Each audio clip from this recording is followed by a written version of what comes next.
You have interviewed more than 1,500 people with near-death experiences. I started out as an agnostic. It was kind of the beginning of my journey to faith in Christ. What happens when these people die? The consistent commonalities would be that they leave their body and they're usually up above their body watching what's going on in the room. And this is what started to convince me as a skeptical engineer. When they are resuscitated, they can report on things that happened in the room while they had no brainwaves. Wow. So where are these memories being stored? I believe that the tunnel and the angels are there for protection.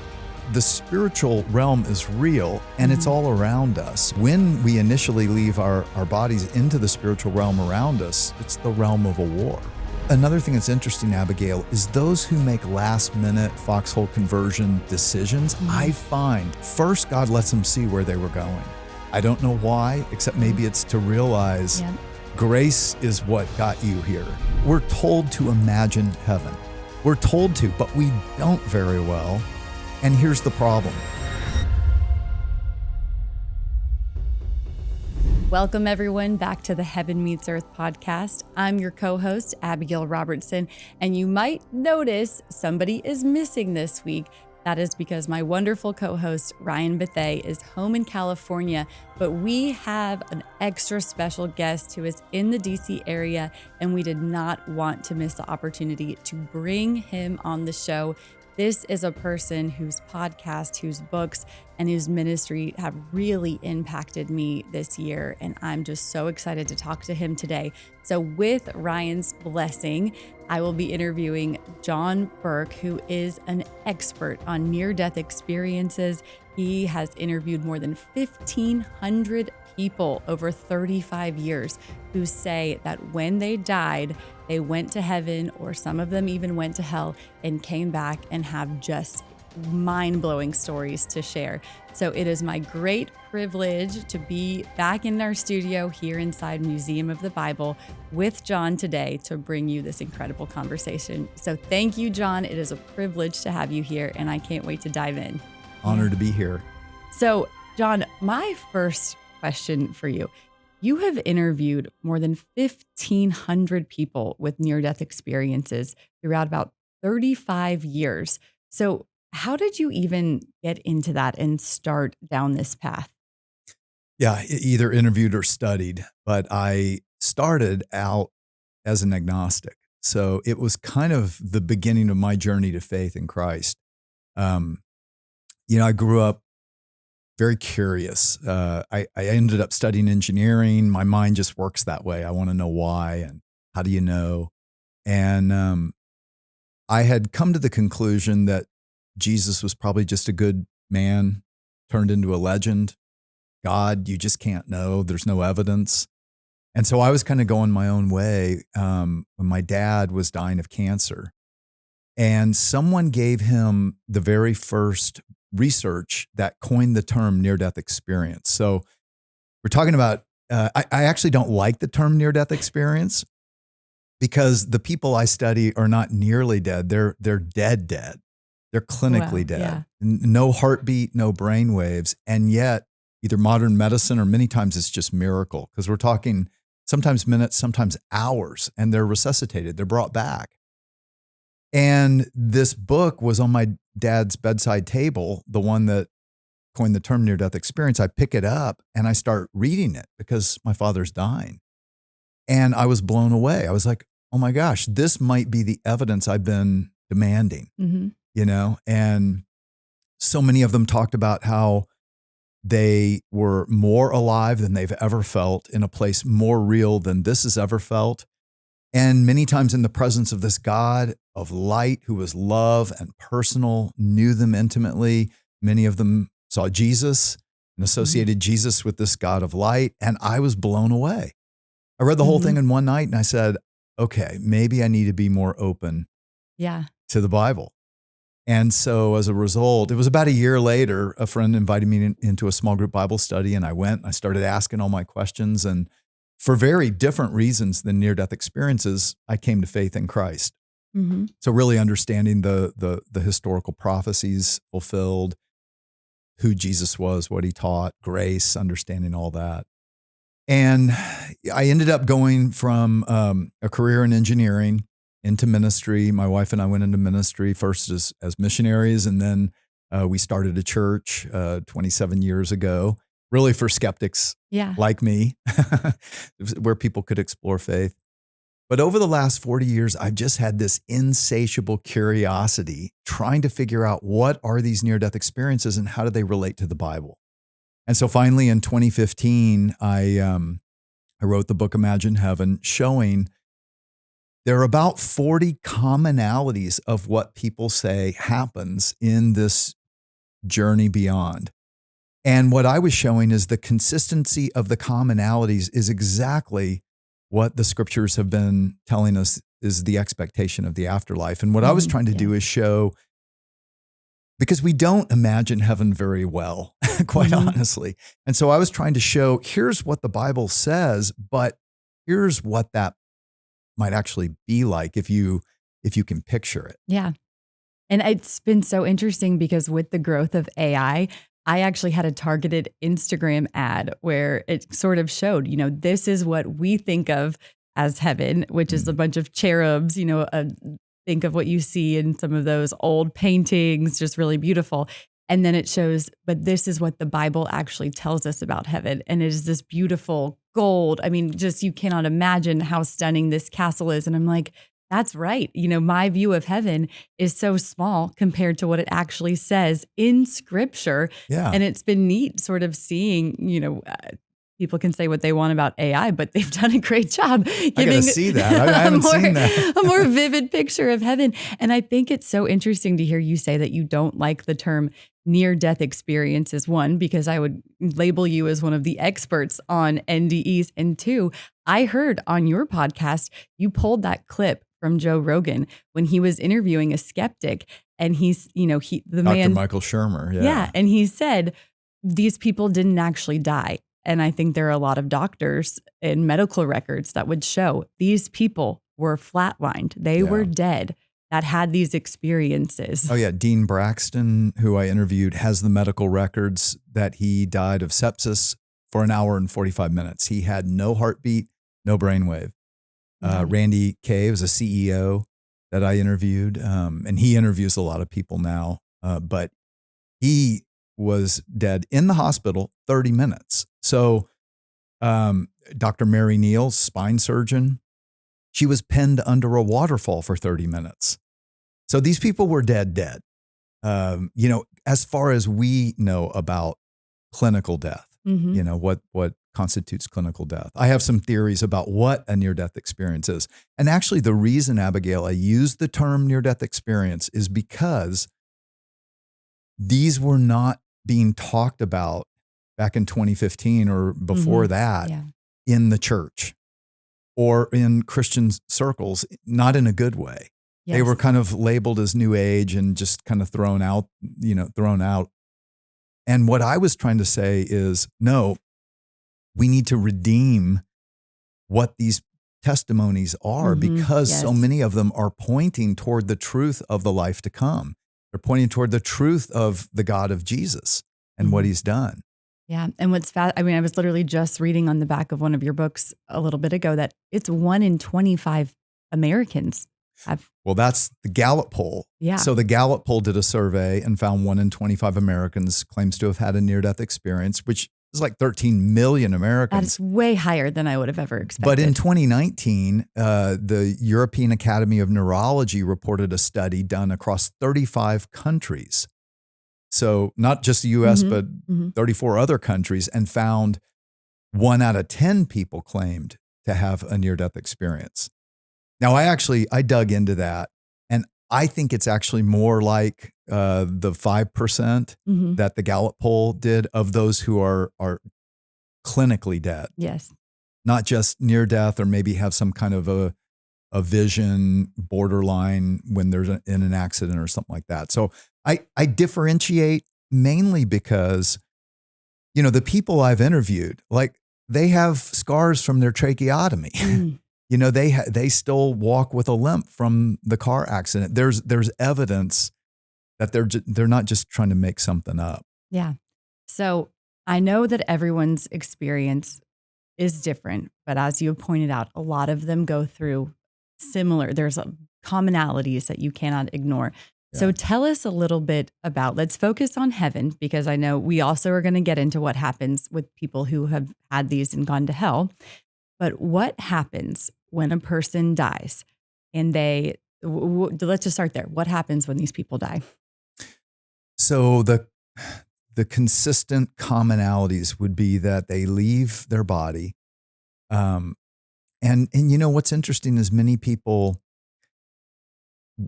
who I've interviewed, who, whatever the situation, it might be a tragic accident. Dr. Mary Neal was terrified of drowning, and yet in a kayaking accident, she gets pinned under a waterfall. Mm-hmm. But she calls out to God and says, "Lord, your will be done." And sincerely, and immediately felt held by Jesus. And she was aware of what was going on, but she said, I felt more alive. I felt more wonderful than I ever have in my life. She didn't feel like she was dying. She felt like she was coming more alive. And I think that's an important point to make, because, there are all kinds of ways that people go from this life into the next, but those who know the Lord and those who call on the Lord, he is there and he is with them. And he's not the God of the dead.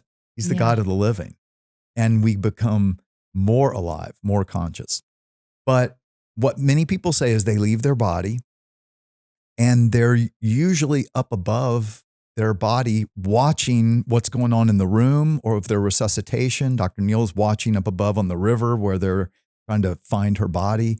But people are often, like if they have a cardiac arrest or they're in the hospital, they are there in the room. And this is what started to convince me as a skeptical engineer that there's something to this. When they are resuscitated, they can report on things that happened in the room while they had no brain waves. Wow. So where are these memories being stored? Yes. How are they discerning this? Unless, like they said, the soul lives on beyond the body. And it's verifiable evidence. We can get more into that later, but they leave their body, they observe what's going on, they feel like they are still themselves. They have a body, but it's a spiritual body, just like Paul talked about. Yeah. And, Paul in 1 Corinthians 15 says our bodies are buried in a natural body, but they're raised a spiritual body. And he says they're buried in weakness, but they're raised in duname, is the Greek word from which we get dynamite, right? They're raised in power. And that's a common thing that near-death experiencers say, is they felt really literally more alive because their eyesight was perfect, like telescopic. The communication is pure, thought to thought, heart to heart, no misunderstanding. Travel, they can move, sometimes gliding, but sometimes it's more like flying. Sometimes it's in a thought and they're there. So there are all these things that they're discovering, like not just having 5 senses, but they say more like 50 senses, more alive. Yeah. So they're in a spiritual body. They look like themselves, but they don't feel like themselves, correct? Like it's not the physical body that we are in right now. Is that right? No, they feel so themselves that what's really interesting, Abigail, is how many of them, as they're telling me this story and they're getting to, somewhere along there, and I go, so do you know you're dead? And they'll pause and kind of go, well, at this point, I'm kind of realizing maybe I am. Yeah. Because life goes on. And that's the biggest takeaway that I think people need to understand. Heaven is not discontinuous with this life. It's stepping into more life. So are they enclosed? Okay. Well, interestingly, so like this one bank president I interviewed, Marv Besteman, he was in a hospital in Michigan. He had surgery. There were complications afterwards. And he codes, his heart stops. And he said, these 2 guys walk up and he realized they were angels, but they just look like people. And they disconnect him and they take him, and he's in a hospital gown. right? You know those ones you don't want to go out in? Not when you want to roll into heaven in. Yeah. And they're usually, there's no zipper in the back. It's just wide open, right? And he said, and they start to go and they're flying. They're flying off, moving very rapidly. And he looks down and he notices he's in like his favorite golf outfit, like what he would normally wear. Yeah. Which I always say, how cool of God to dress us like we'd feel comfortable. Yeah. And interestingly, when he gets to the gates of heaven, he sees people from all over the world in what you would think they would wear in their own culture. Mm-hmm. And so, yes, we can look to each other just like we do now. We wear the things that we feel comfortable in, but not always. Mm-hmm. Because sometimes and many times and all around the world, they talk about these people with these robes of white. But what I figured out is so like Dr. Mary Neal was there by the river and she's up above and these people come and she said they are just exploding with light. Oh. That was love, Mm-hmm. like coming toward her. And it was this incredible reunion and joyous dancing and hugging. And, she said these were people I had known Mm-hmm. and they were her welcoming committee, which is another commonality. Yeah. Can you talk a little bit, you mentioned the two angels, but can you talk a little bit about the welcoming and the escort committee to heaven when people die? Yeah. So sometimes there are angels there. Sometimes there are people that they've loved in life who are there to greet them. Many times I find when they're there right after they leave their body, they're there to tell them it's not your time yet. So it's like God has sent them to say, not yet, you got to go back. You have a purpose still. Because many, many times I find either what happens is after they observe their body, a portal or a tunnel opens up and they begin to go through it. Now, not always. Sometimes there are angels there and the angels are transporting them. But what's fascinating is I believe that the tunnel and the angels or the welcoming committee are there for protection. I think that's really important to understand because the spiritual realm is real and it's all around us. But as Jesus taught us, for a while, this realm of the spiritual is the realm of evil. God has given evil reign. And so when we initially leave our bodies into the spiritual realm around us, it's the realm of a war, of a spiritual battle. Wow, yeah. And people have seen that. So I've come to believe that these portals or these tunnels are actually protection. It's actually protecting them going through. In the Bible, it talks about the first, second, and third heaven. Paul talks about how he was taken to the third heaven. In a Hebrew mindset, the first heaven is just what we see, right? You look up in the heavens. The second is the spiritual dimensionality all around us. The third is the holy city of God, and where we would call it the intermediate heaven as well.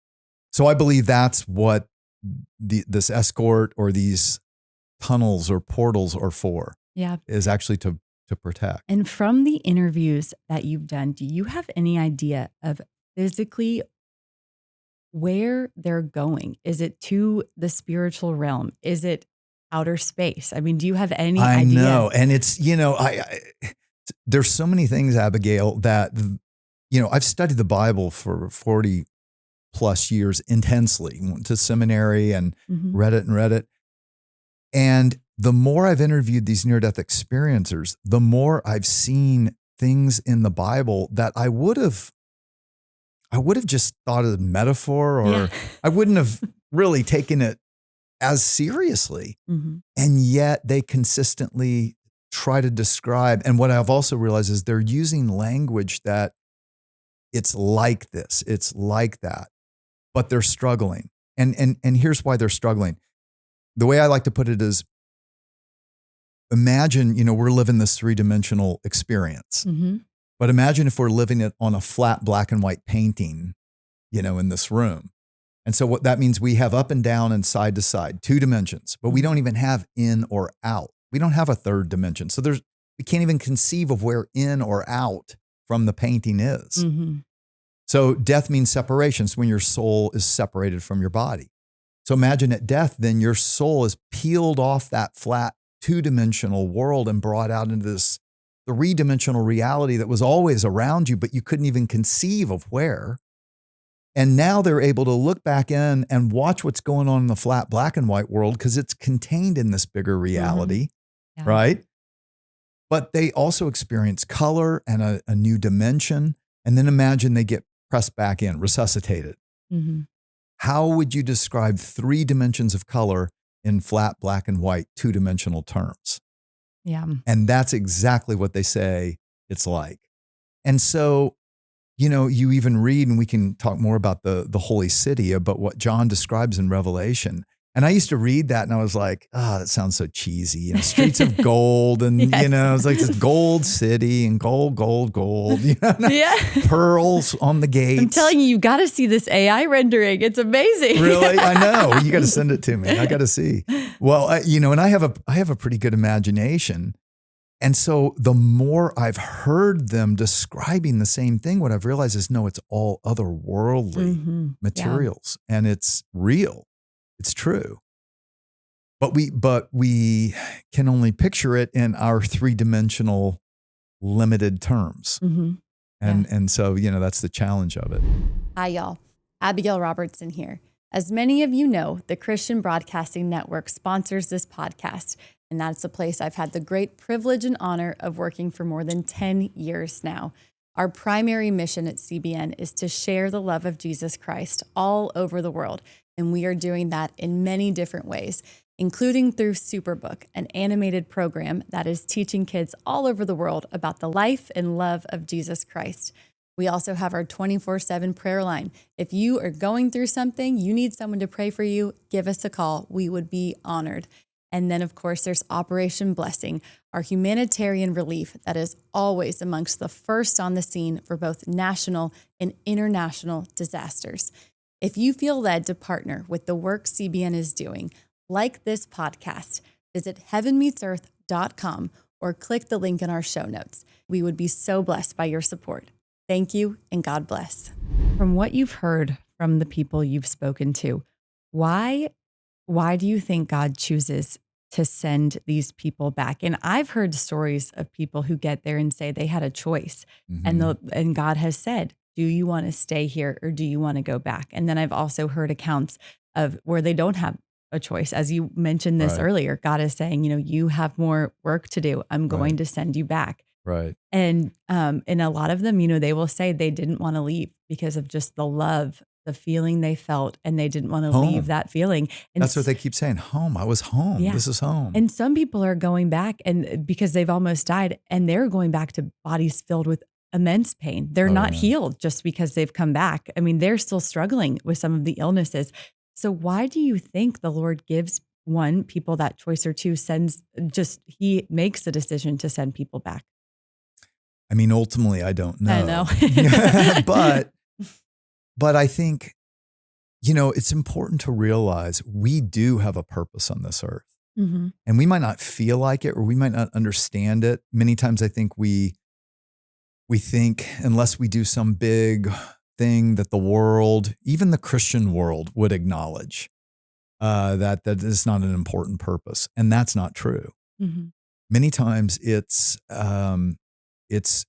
who you interact with, and it's how you influence the people around you or the children you're raising, or it's the simple things of life that the Lord really sees. And so he knows what he's trying to accomplish through all that. Mm-hmm. We don't always.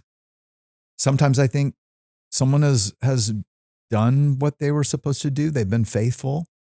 And so he's like, you can come on if you want. And he gives them that choice. But like you said, sometimes it's like, no, you really are needed there. Now, interestingly, even when he gives them the choice, of course, they do end up coming back. And oftentimes he shows them, though, or they begin to see. I think about Ian McCormick, he was this kind of wild surfer guy. The jellyfish man. Yes. Mm-hmm. We've had him on the 700 Club. Have you? Yes. Yeah. So he's he's such a great guy, but he's just a wild surfer partying his way around the world. He's in Indonesia. He gets bit by these or stung by these 4 box jellyfish. One will kill you. And he's in the ambulance and he has a life review, which is another commonality. And it's a good thing to say. We're kind of going through the commonalities, but sometimes they don't all fit in the same chronological order. Yes. Well, and chronology is even a problem because they say time doesn't work the same way. Yep. So what Peter says, in 2 Peter 3:8, to the Lord, a day is like 1,000 years and 1,000 years is like a day. Well, they say the same thing. They say, there was no time. And then others will say, no, there was time, but you had all the time you needed. There was no rush. And in the books, I talk about how time working in 2 dimensions. We only have 1-dimensional time. If we had 2-dimensional time, it would feel that way. At each point on our timeline, you'd have another timeline going this way where you'd have all the time in the world at that point in time. So I think that's what they're talking about. So Ian has a life review and realizes I'm dying. And he's like, I'm going to die. What am I going to do? And he's like, should I pray? Who would I pray to? What God? Kali, Buddha, Jesus. My mom worshiped Jesus. Maybe I'll pray to Jesus. And then he has a vision of his mom saying to him, if you're ever in trouble, pray to Jesus and he'll help you. And so he's like, I don't know what to pray. And, God meets people at their, I always say to people who are afraid, like, well, my mom or my dad or my friend didn't believe.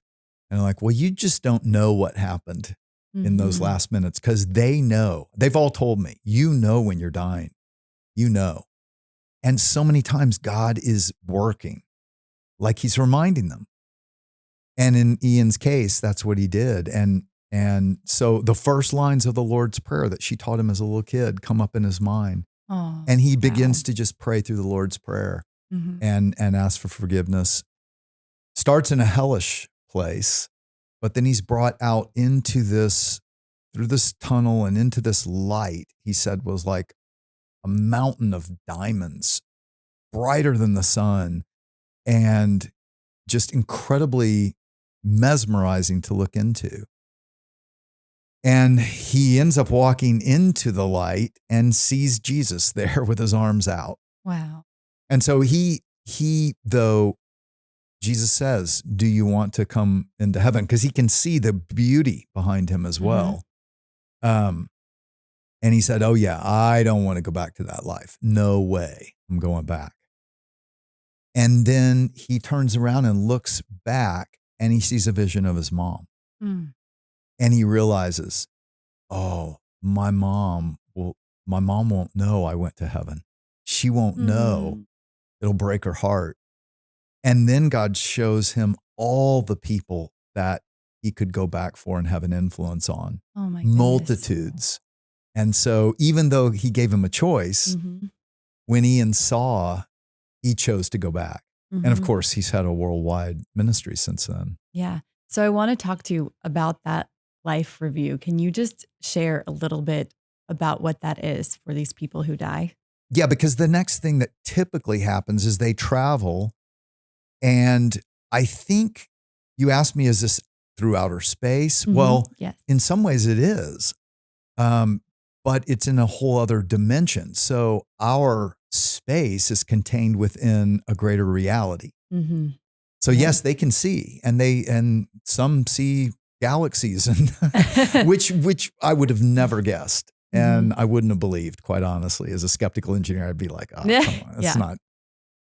But they do. And they come to a place, usually like if they come to this tunnel, they see light. When they come out, it's the light of heaven. And this light is not like any other light. And the ones that, another thing that really convinced me is people blind from birth, when they have a near-death experience, they can see. Oh. So Vicky was one I interviewed. Brad was another who blind from birth. They come through this tunnel, which they talk about. There was color, though I couldn't tell you what the colors were. They were varying brightnesses because they don't have words for it. Yep.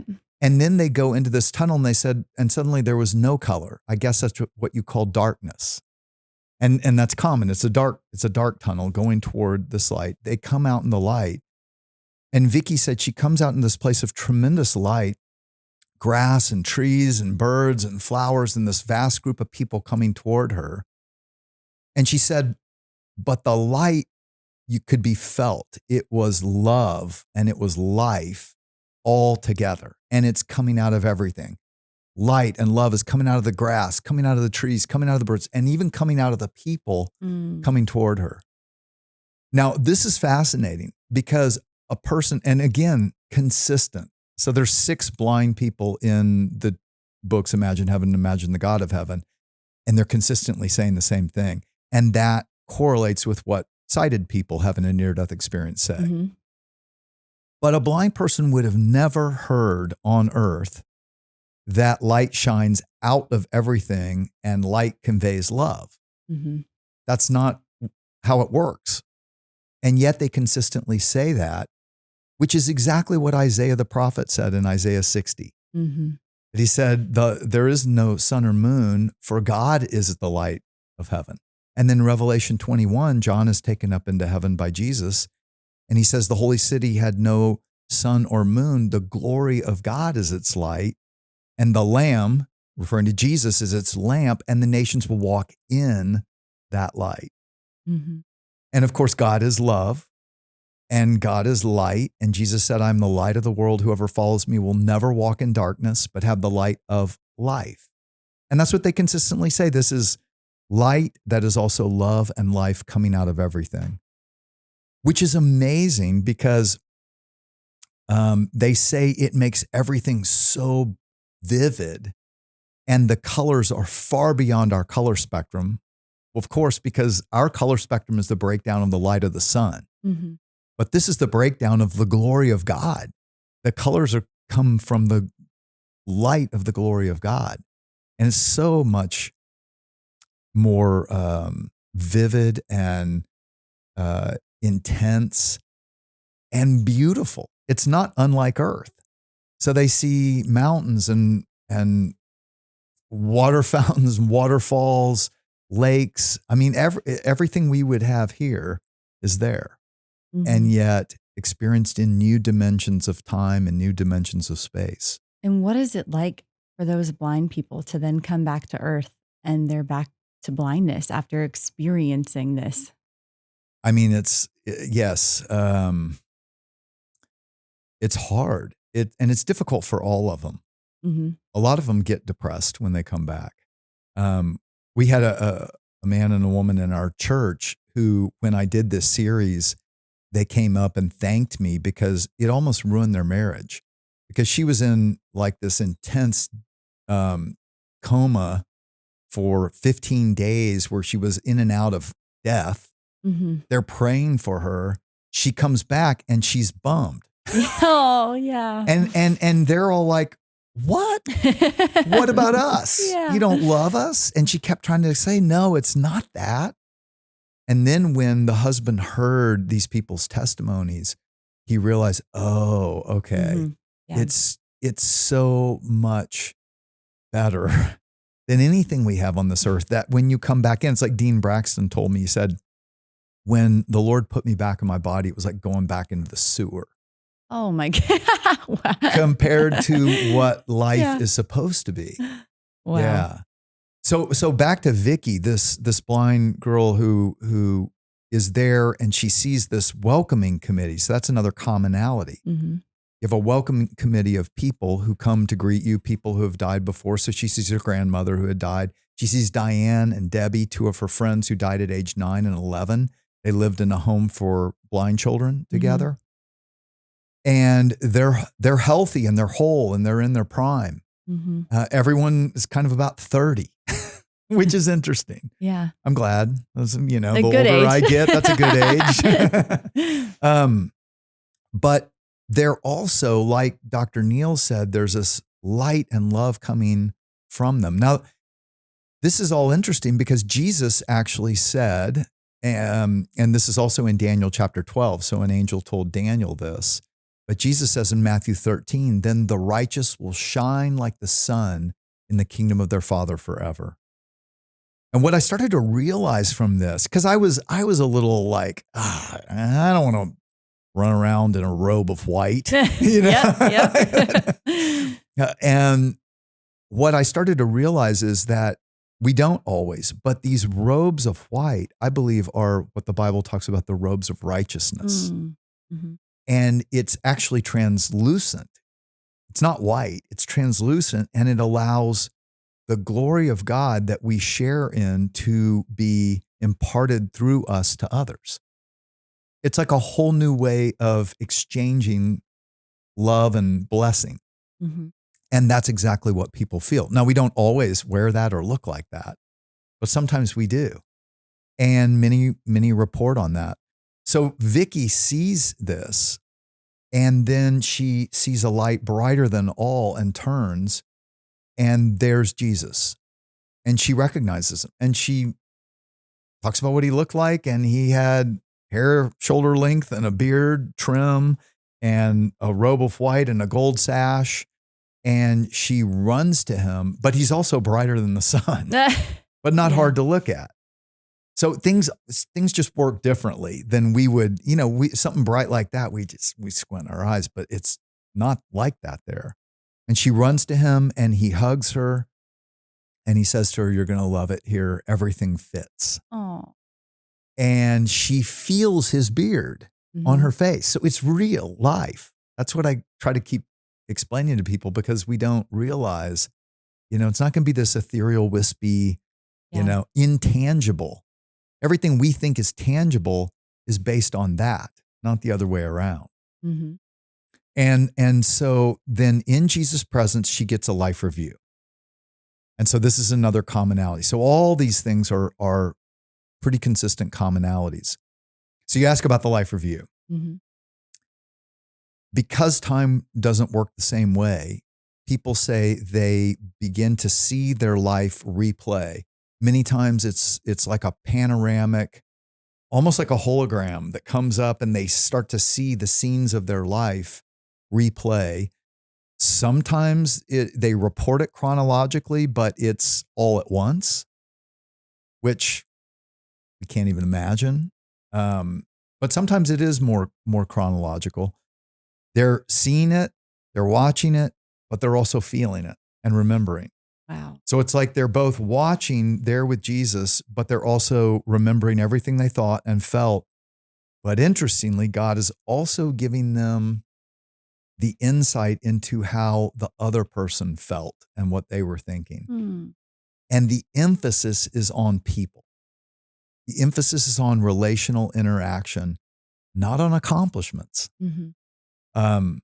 This one man I interviewed, Howard Storm, professor, he actually had a hellish experience, then was rescued. We can talk more about that, but he gets a life review in Jesus' presence. And one of the things he said is, as they're going along, they skipped the most important event of his life, where he gets this award, Kentucky Artist of the Year. He was an art professor in college. Uh-huh. He gets a cash prize. He said, Jesus, you're skipping the most important thing in my life. And Jesus said to him, that's not important. That's not why we're here. I want you to see how you treated the students. Oh. And so he saw the scenes where he treated the students, and he said, now as we watch these scenes, it's like I'm stabbing Jesus in the heart as he's watching how I treated these people. And he said, God is a very feeling being. Like, he feels what we feel. He goes through it. And he said, and so it completely changed. The reason for not sinning is not just so you're a good boy. It's because you love God. He said, I don't want to hurt him, and I don't want to hurt him to this day. Here is the person who loves me the most, knows me the most intimately. He is my best friend, my creator, my God, my savior. And I didn't want to hurt him. And then he also showed him little scenes that you would think were not important at all. Like when he was a teenager and he gets up, he hears his sister crying because she lost a pet. And she's crying in the middle of the night. And he gets up and goes into her room and just sat on the bed and held her.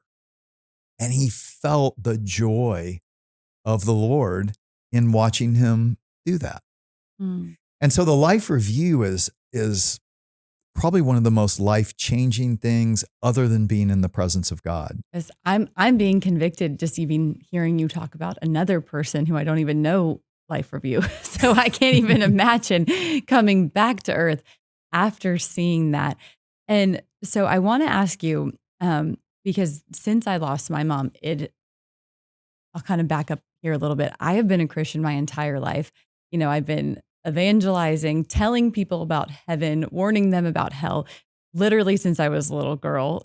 Just it was in my blood. It was in my family. Like that was just, just recruit all your friends. Let's take all of our friends with us to heaven.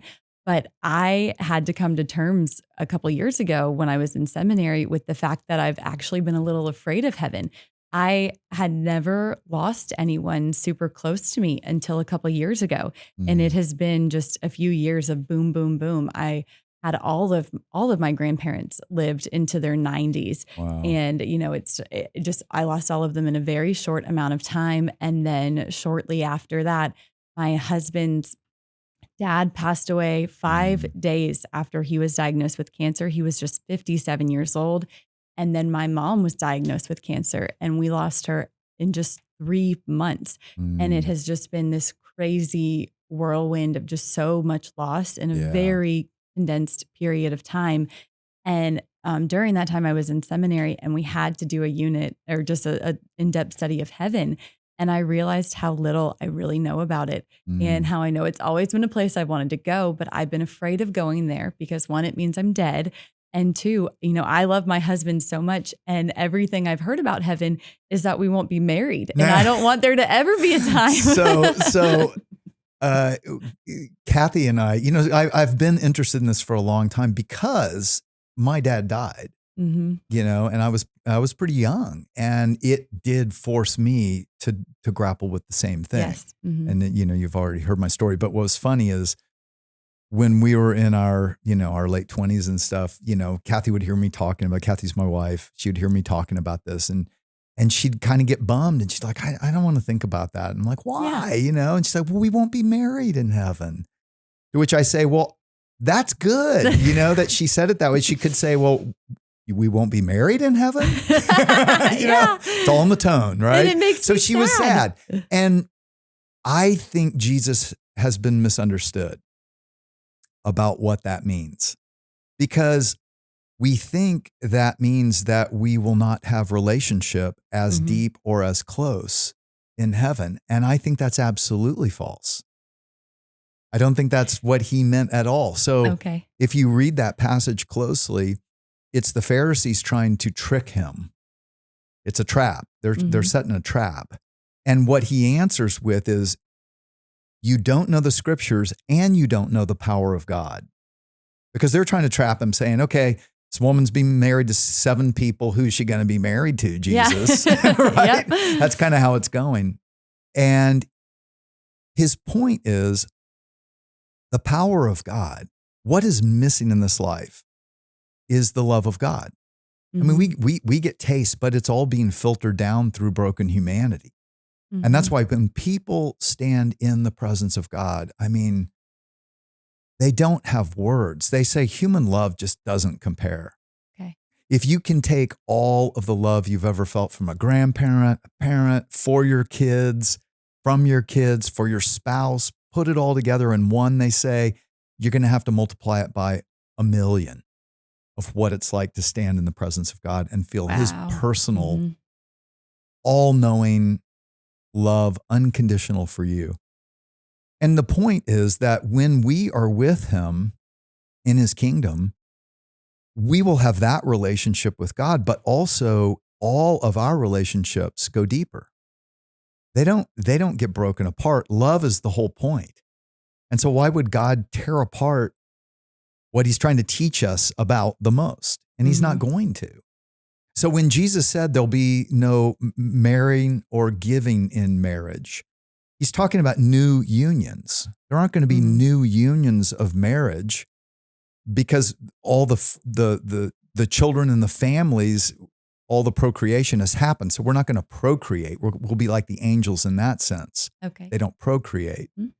But that doesn't mean we won't be together.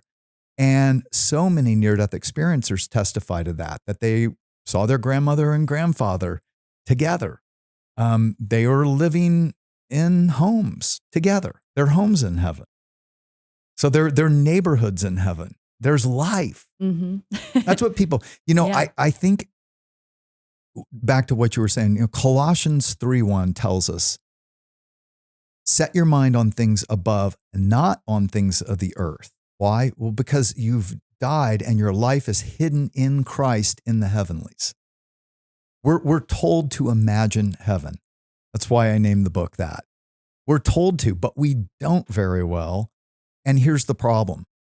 When we don't imagine heaven, when we can imagine retirement and golf and vacationing and shopping and, travel, and we can imagine that, we live for that. We plan for that. We save for that. But if we can't imagine heaven well, we're not going to live for it. And this is the problem I see with so many Christians, non-Christians too, but even Christians. In Hebrews chapter 11, it's the faith hall of fame. It's the people of the Old Testament who were faithful to God, men and women of faith. And in the last part of that, it's Abraham and Sarah and Rahab and Moses and Elijah. It's all of them. But at the last part of that, it says they were not looking for an earthly city. They were looking for a heavenly city. And that's how they were able to live by faith. So when we don't work on imagining heaven well, when we don't meditate on the truths of what God has told us, then we end up living just for this life and we're cutting ourselves short because that is real life. Relationships don't get torn apart. Jesus would not have said to his closest friends, John 14, his last night on earth, I'm going to prepare a place for you and I'll come and get you and you'll always be with me where I am. Because they were sad when he was telling them, I'm going away. Where are you going? You can't go. Your life, you're the love of our lives. Yeah. But he's like, we're going to be together. We're going to have this feast together again. And it's been interesting because since I lost my mom, it really has, it's only been a year and a half, but it has been weird how I don't feel like she's gone. I just feel like I'm just not with her right now. And on the year anniversary of her death, my parents, they had this beautiful vacation home that they would go to with this beautiful beachfront view. And on the year anniversary, I woke up just at that home and I was looking out at the view and just thinking about how much she loved it, how stunning it was. And I was praying and I just felt this sense from the Holy Spirit. And I felt the Lord say, this is still her view, but it's even better. And I was like, Lord, what do you mean? And then I thought, I was like, well, she loved the view from her home that she grew up in and raised all 5 of us. Like that, that was her favorite. And I just felt the Lord say, she has both now. And I'm just curious if you have any insight when you talk about neighborhoods but I really do, they're in 2 physical different locations, but I just really felt like the Lord say, she still sees those gorgeous, beautiful, placid, just views that she cherished and loved so much, but it's just expanded and it's even better than it was than when she was here on earth. Yeah. One of the things that, Psalm 37:4 says, delight yourself in the Lord and he will give you the desires of your heart. Trust in him and he will do it. He will make your righteousness break forth like the sunshine. Right. And I used to, as a pastor, I thought, and to a degree, I think it is, I would teach, that doesn't mean like, be happy about God and he'll give you a Lamborghini if you want it. Right. I don't think it means that. But the more of these people I've interviewed, the more I've realized that God does love to delight us. He loves to delight us. When we come into his kingdom, he prepares the things that we would love. He really does give us the desires of our heart. I'll tell you two quick stories that illustrate it, and how good God is, and really to say, I have no doubt your mom, that God constructed a place for her that she would love. Mm-hmm.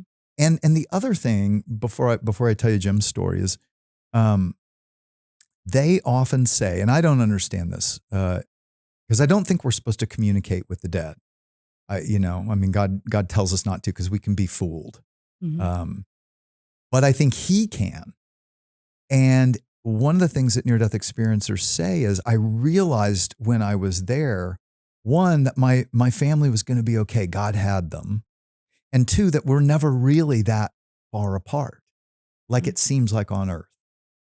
And so sometimes, my mom and my father have passed away now. And so I'll say to Jesus, tell mom, I really appreciated when she did this or that or the other. Mm-hmm. And so, do it more that way. But God absolutely, he loves to delight us. Jim Woodford was, he's a commercial airline pilot, very wealthy man, which I like to point out, the people I interview in my book, they have nothing to gain making up these wild stories. Mm-hmm. They're commercial airline pilots, they're surgeons, they're bank presidents. They probably have a lot to lose. They do lose a lot. Yeah. They do, but they say it was the most important real thing that ever happened. Now, he was not a believer. He was raised Catholic, never prayed a day in his life. His wife was a believer in Jesus and praying for his salvation. And he ends up getting Guillain-Barré, which is a very painful disease, opioid overdose in his truck, accidental. But he's one of the ones who said, John, when you're dying. And in that moment, what came to him is, you've never thanked God for the life you thought was your own making. And he just had this epiphany, like, you're right. And he just said, God, forgive me. And his head hit the steering wheel. And Jim's a jokester. I joke with him, I think you beat the thief on the cross for last minute, buddy. It's like, but his head hits the steering wheel. Similar thing. He leaves his body. He goes up through this tunnel. He comes to this place. And another thing that's interesting, Abigail, is those who make last minute kind of foxhole conversion decisions, mm-hmm. I find, like Ian, like Jim, first God lets them see where they were going. I don't know why, except maybe it's to realize grace is what got you here, right? Mm-hmm. And so first he sees this pit of darkness and this creature that's calling his name, like knew him. Angels rescue him. It's a fascinating story. But then these three angels are taking him through, they're walking down this path, this beautiful path, lined with these flowers. And he said this is another thing, is like the colors have smells and the smells have colors and sound. And it's like the senses are blended. It's an experience way beyond what we've experienced. He's looking for the sun because he's a pilot. And he said, I'm always trying to get my orientation of what's north, south, east, and west. No sun. He said there was this light coming out of everything, but there was a light on the horizon, which you later realize that's the throne room of God, in the center of all. But he's going along, and at first when these angels came up, he realized one of the angels was his guardian. And the guardian hugs him. And when he hugs him, he smells tapioca. But tapioca was what his grandmother would always fix. He was Canadian, Nova Scotia, and grew up there. And he would go in cold winters to his grandmother's, and that smell of tapioca was like love to him. Mm. And God does that. And then they're walking along, and the angel says, Jim, touch my cloak. And he touches it, and they rise up, and he's getting a flyover of the holy city of God. And he said, I guess because I was a commercial airline pilot. Well, fascinating. Captain Dale Black, another commercial airline pilot, flown the world just like Dale. I Yeah. mean, just like Jim. God gave him the same thing. He gives him a flyover into the holy city, and he describes outside the walls and inside the walls, just like Jim does. Wow. I mean, and that's the thing that just blows me away, Abigail, because I also even have a man who never read the Bible before. He grew up in India. God gives him a vision both of heaven and hell, and he describes the holy city just like they did. Yeah, never had any scriptural references. Never had any reference at all. We can talk more about them. But the point is, God gives Jim this flyover, lets him smell this tapioca. He loved horses. He and his wife met on horseback. He had a horse farm, very wealthy man. He loved horses. They come down and they're walking down this path and they come to a split rail fence, just like on any farm you'd see here. And the angel says, Jim, look, and goes like this.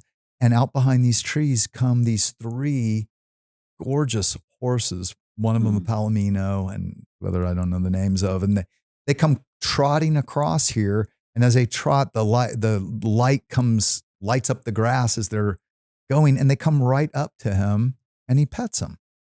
And he's like, I guess God just wanted to show me the things that would mean something to me.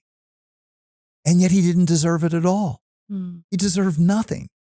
And a little later, he's there and he looks over because one of the angels he didn't see for a while. And the angel is actually down on his knees in front of another very magnificent being person that he sees up on this hill. And there's, like he said, this light, but it was like liquid light coming down and flowing down the hill toward him. And the angel is holding something up in front of him, and he realizes that's the book of my life. So his guardian angel is holding up before this being the book of his life. And he said, when the light hit my feet, suddenly I knew who I was looking at. And he says, I'm looking at none other than Jesus Christ, the Son of God, someone I thought was just a Jewish legend. And here's this magnificent being. And he said, he was heartbroken because he realized, this is the book of his good deeds, and it's nothing. It's as thin as a roadside diner menu, he said. And the angel turns to him and said, Jim, what have you done with the life my master's given you? And he said, mankind should have been my business, and I was just too self-consumed. And it's a very tender story. I've got it on my podcast. I think you can watch him say this. But then Jesus turns to him and he looks at him and he said, in his eyes, I saw sadness for the way I'd lived my life, but also love and forgiveness. And he said, when he looked into my eyes and I realized that he loved me and that I loved him. And he said, and the thing that's wild, and so many of them had, when they look into the eyes of the Lord, they feel like they're the only one he's ever loved. Like they're his favorite child. Consistently, which is amazing. Yeah. And he felt that. And he said, when I realized that he loved me, I was his, and the Lord sent him back. And he said, when I go back, that angel's going to need a forklift to bring my book up to the Lord. And it's true. He's traveling the world telling of the testimony of Jesus. Yeah. But he was an agnostic when he died. Didn't believe a thing. So I have one final question on heaven before we move on to hell, but I want to add one more to this because you just mentioned the guardian angel. So I have heard that everyone here on earth has a guardian angel that we cannot see, but is with us. Is that what you were describing that man was experiencing and with in heaven? And does that mean that once we get to heaven, we will get to meet and be with our guardian angels? Yes. Okay. And this was another one I didn't believe. Yeah. Even though I was a pastor and I wasn't interested in angels for some reason. I was just kind of like, yeah, well, we're not supposed to talk to them. So just whatever, Yeah. thank you that they're here to minister. Mm-hmm. But again, so many, and interestingly, usually in pairs, they're usually two. Interesting. Which I have a theory. I don't know if it's correct, Mm-hmm. but Jim saw one, and another interesting thing that I would have never thought is they consistently say they're like 10 feet, 12 feet, 15 feet Mm-hmm. tall. They're huge, and very regal looking, unlike Jesus, who looks like a man. Interesting. I mean, light Mm-hmm. coming out of him, but sometimes he just looks like the earthly Jesus. Sometimes he looks like the glorified Jesus. So it is both. But yes, I think so. Jim found out that one was his guardian from conception. Wow. They're assigned from conception. Okay.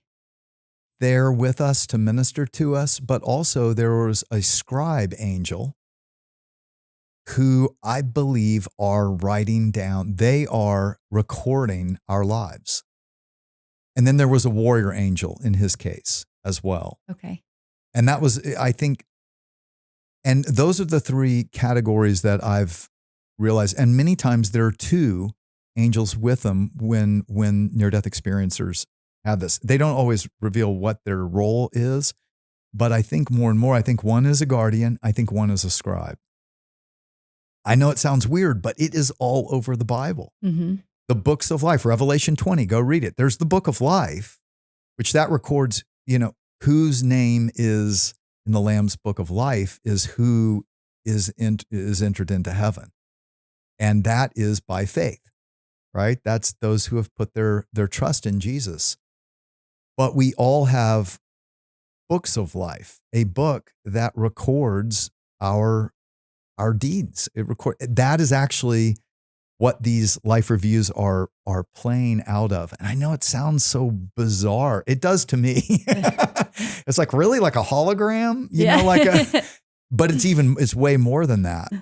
But it is recorded in these books, and there are halls of knowledge where these books are kept, and every prayer we've ever prayed. And God is going to one day show us why he answered the way he did or the way he didn't. Mm-hmm. And how he worked it all for good. Wow. But the angels, I believe, are learning from us. And that's why they're assigned to us. They're assigned to minister to us. But I think they're also learning from us. Because if you think about it, angels are innocent. The fallen ones are demonic. They're not innocent, Mm-hmm. right? And in eternity, that was an eternal decision. So there's no time for second chances. And so the angels that rebelled were cast out, but the angels who are still there are innocent.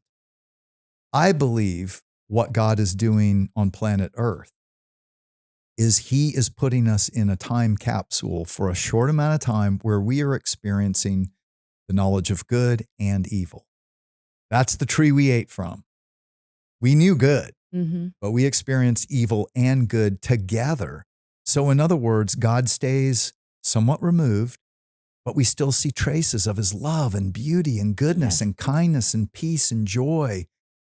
Near-death experiencers who've experienced hell have said, the terror of hell is you realize you're being ripped away from the source, from God, the source of everything you've ever loved.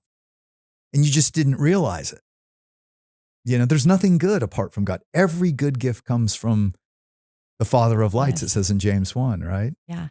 And so I think angels are learning from us. It says in the Bible that angels long to look into these things, and it's talking about the things of grace. In other words, God is teaching the innocent angels why never rebel. They must have a free will or they couldn't have rebelled. And we have a free will so we can love God. Mm-hmm.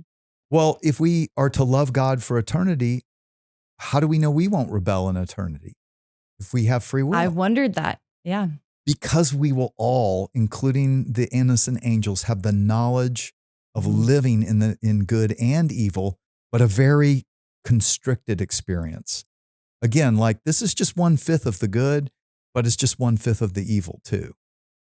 And God's letting us experience it, which I think also answers the question, why would a loving God allow so much evil and suffering? Mm-hmm. What if he's not?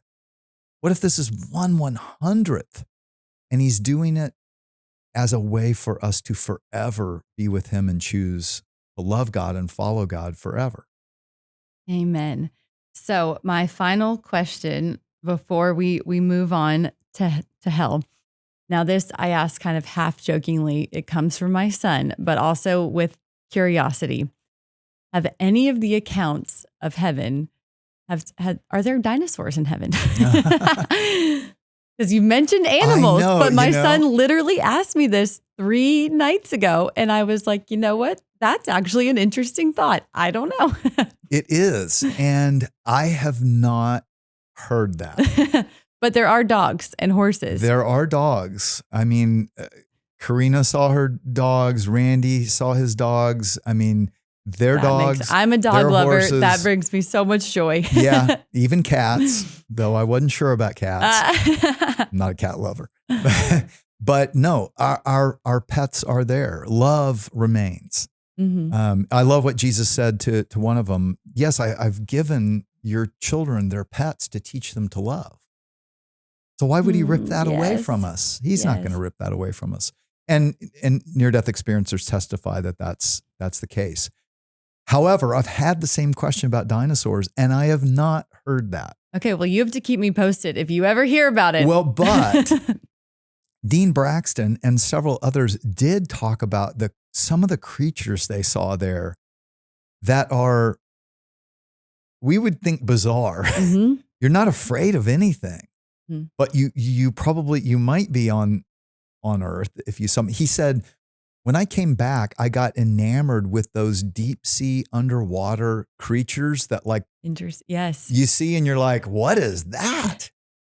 And, I think, Abigail, we fail to realize the mind of God. My wife and I were just walking the mall here yesterday and going through botanical gardens. And I just thought, every variation of leaf and flower and beauty and creatures too. I mean, we've categorized 2 million species of creature, but we keep discovering so many, they think there are like 7 million that we haven't even discovered. Wow. This God is a mind and a creativity we can't even conceive of. So are there creatures beyond what we know of? Yeah.